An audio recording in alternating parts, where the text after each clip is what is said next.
గ్రామ దేవతగా తోటవారి ఇలవేల్పుగా పూజలు అందుకుంటున్న పిఠాపురం పట్టణం నరసింగపురం రోడ్లో గల శ్రీ సత్తమ్మ తల్లి అమ్మవారి వార్షిక మహోత్సవాలు అత్యంత వైభవంగా జరుగుతున్నాయి. పూర్వీకుల నుంచి 400 సంవత్సరాల నుంచి స్థానికంగా ఇక్కడ ఈ అమ్మవారు వెలిసి ఉన్నారు.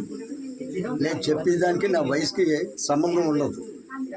ఏమంటే ఈ గుడి కట్టి 4 సంవత్సరాలు అయింది. సంవత్సరం పండక్కి 1500 మందికి అన్నదానం పెట్టడం జరుగుతుంది. భక్తులు విరాళాలతో. పేరు కోరిమిల్లి సత్యనారాయణాచార్యులు అండి. మాది రాజమండ్రి పక్కన కాచేరు గ్రామం. దేవతా విగ్రహాలు తయారు చేయడం మా వృత్తి.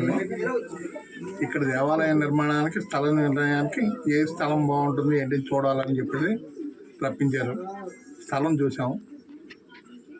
తొందరలో ఆలయం నిర్మాణం జరుగుతుందండి. ఇక్కడ పెద్దగా భారీ ఎత్తున కళ్యాణ మండపం. ఈ విషయంలో మా గురయ్య గారి యొక్క సలహాతో మా అన్నదమ్ములైన తోట దొరయ్య గారు వాళ్ళ యొక్క కుటుంబ సహకారంతో స్థానికంగా ఉన్న రైతుల యొక్క సహకారంతో కార్యక్రమం జరుగుతుంది. ఈ రోజున కూడా అప్పుడు అన్నదానం జరిగింది.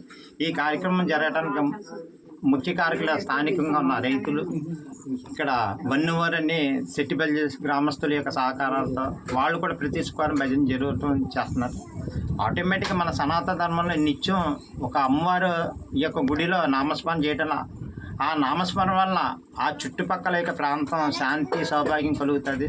ప్లస్ ప్రశాంతత ఉంటుంది. ఎటువంటి రాగద్వేష అతీతం లేకుండా నిర్మలంగా నిశ్చలంగా ఉంటుందని మా గురువుల యొక్క ఆదేశానం మేము కార్యక్రమం చేస్తున్నాం.